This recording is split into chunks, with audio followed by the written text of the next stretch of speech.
Hello and welcome everyone. Today's video features the brand new premium Tier VIII Japanese submarine I-56. I-56 was an Imperial Japanese Navy type B-3 submarine, completed and commissioned in June of 1944, going on to serve in the late stages of World War II, and took part in the Philippines campaign at the time of the Battle of Leyte Gulf. I-56 then later operated as a kaiten suicide attack torpedo carrier, including during the Battle of Okinawa, before she was lost in April 1945. In World of Warships, we are getting I-56 as she was at the beginning of her career, being the first submarine in the game with a player-controlled main battery gun. I-56 main strength, however, is the fact she comes armed with 6 forward-facing torpedo tubes with a very fast reload time of 35 seconds. Now, I-56 is basically a torpedo machine gun capable of single firing a torpedo every 6 seconds, continuously throughout the course of a game. Before going through a complete review guide of the I-56, let me first tell you there is a giveaway active for one lucky winner of the I-56 on this video. All you have to do to enter is leave your in-game name and the server you play on in the comment section below in the format you see here on screen, and be subscribed to my channel, and I'll draw the winner live on my Twitch live stream in roughly about 2 weeks from the release of this video. So good luck to all the entrants. Now, I-56 is currently available in-game as part of a random bundle pack that includes 54 bundles and each costing 1,000 doubloons. Now, that being said, the ship will later be available in the Armory and Premium store with one of the first updates in 2023. So, as usual with every preview guide, let me start by putting up the build I've been using for the I-56. I've gone with both submarine steering gears, Mod 2 and Mod 3 in slot 4 and 5.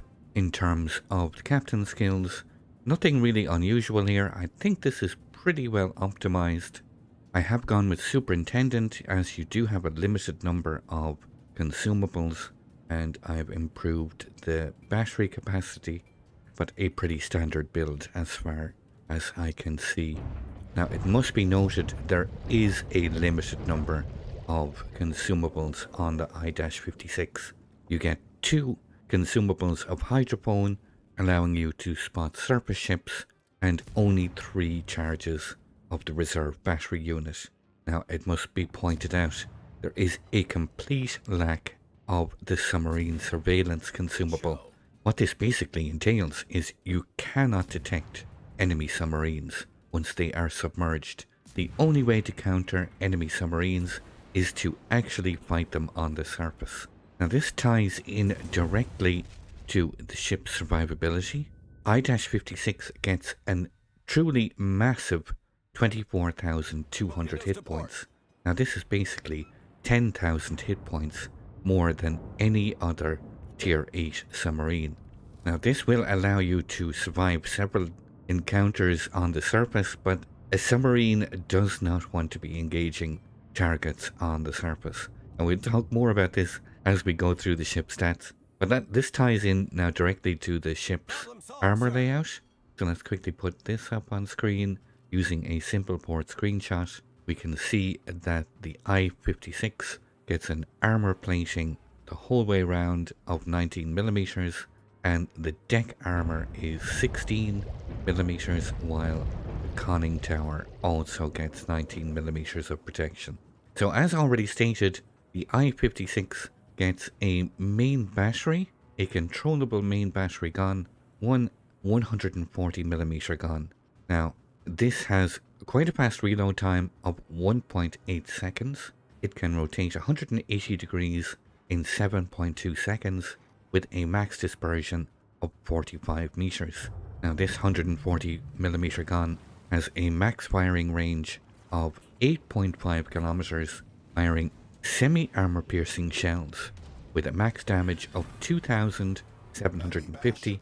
Now these semi-armor piercing shells can pierce 39 millimeters of armor with a shell speed of 700 meters per second. Now I do find myself compelled to talk a little bit more about this deck gun.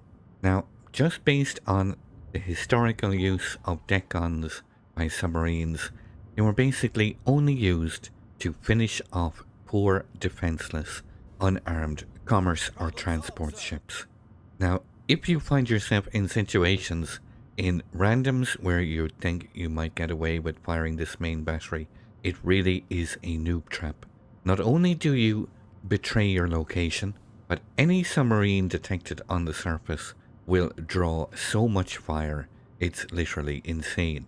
You will find everything within range will drop depth charges, any destroyers will instantly change course, and you will find yourself in a world of trouble.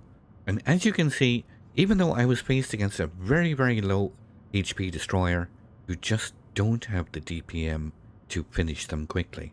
And the amount of fire you take in return, it's just simply not worth it. So you should really be thinking twice before surfacing to finish off any kind of target with your deck gun.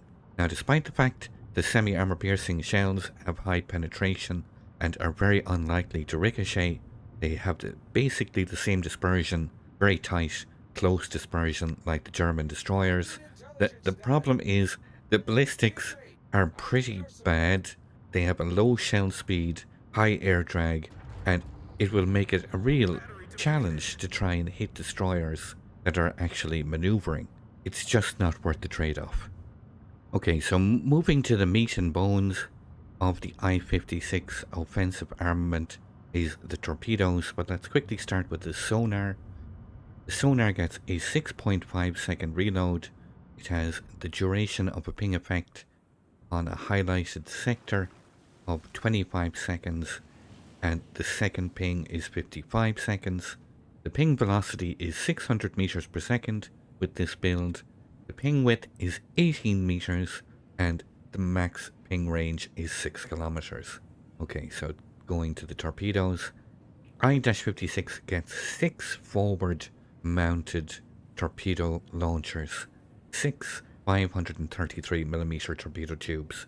Now these have an insanely fast reload time of 35 seconds, 6 launchers as already mentioned, a torpedo type switching time of 5 seconds. Now we'll start with the homing torpedoes. These have a firing range of 6 kilometers. They have a max damage of 10,800 with this build, a torpedo speed of 82 knots, and these homing torpedoes can be surface detected at 2.1 kilometers. Now my favorites on these are the standard torpedoes. They have a very usable 12.5 kilometer max firing range, vastly improved damage of 14,300. They have a torpedo speed of 77 knots, and these can be surface detected at 1.9 kilometers.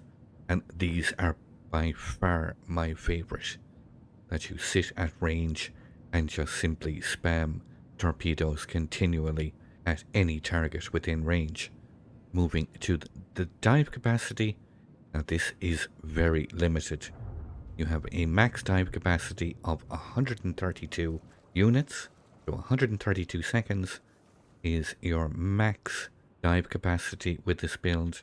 Your depletion is 1 unit per second, but on the plus side, it has a very fast recharge rate when on the surface of 1.6 units per second. So the vast majority of time, you are going to be on the surface, sitting deep and spamming these torpedoes, and be very mindful of any underwater engagements or being forced to go underwater. You're going to have a very limited amount of dive capacity.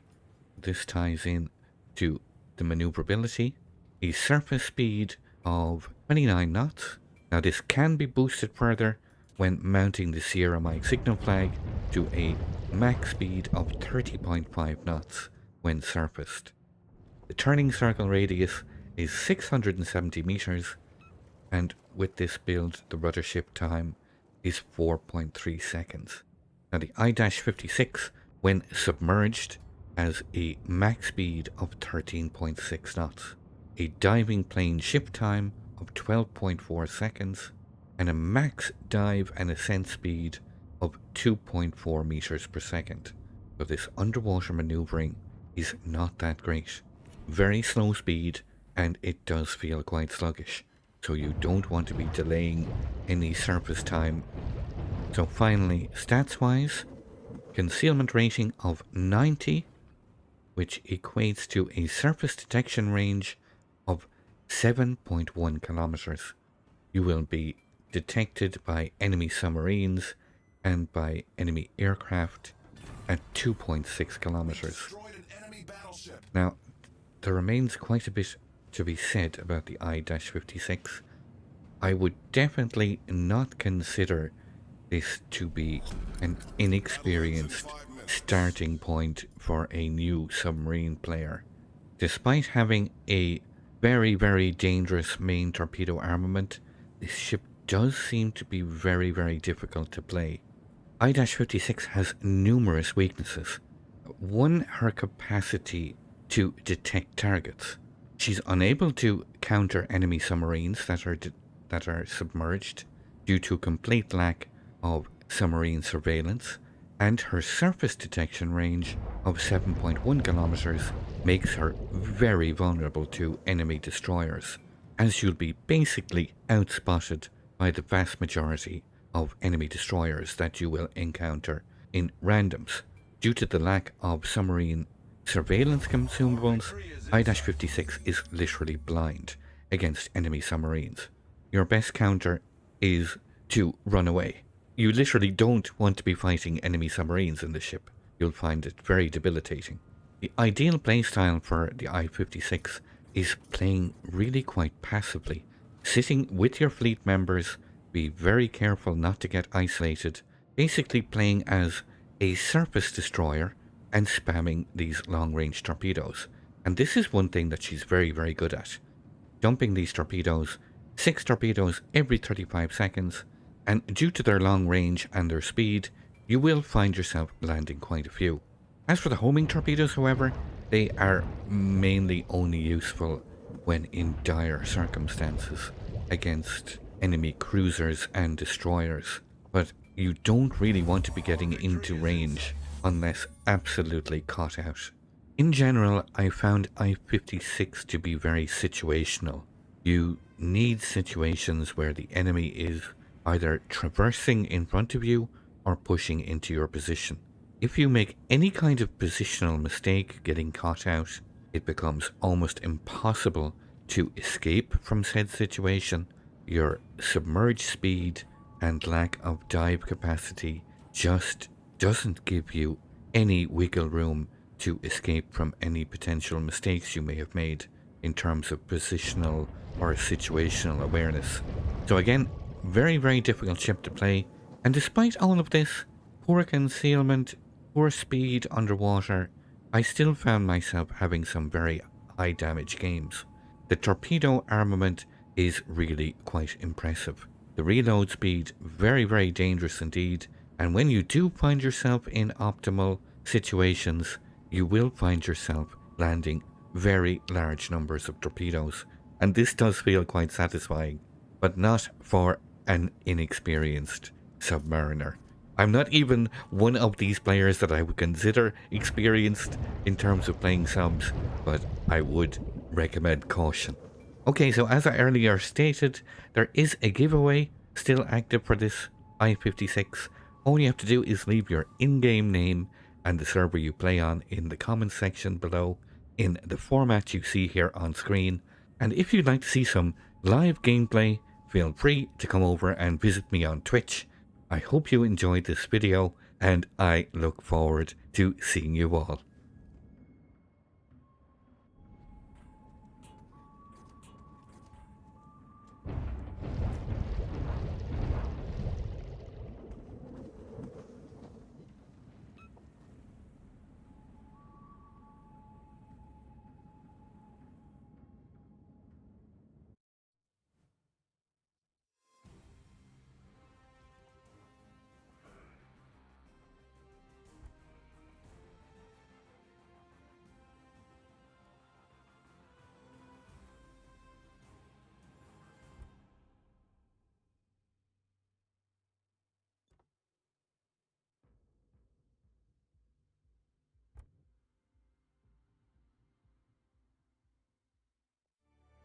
like to thank you once again all for watching.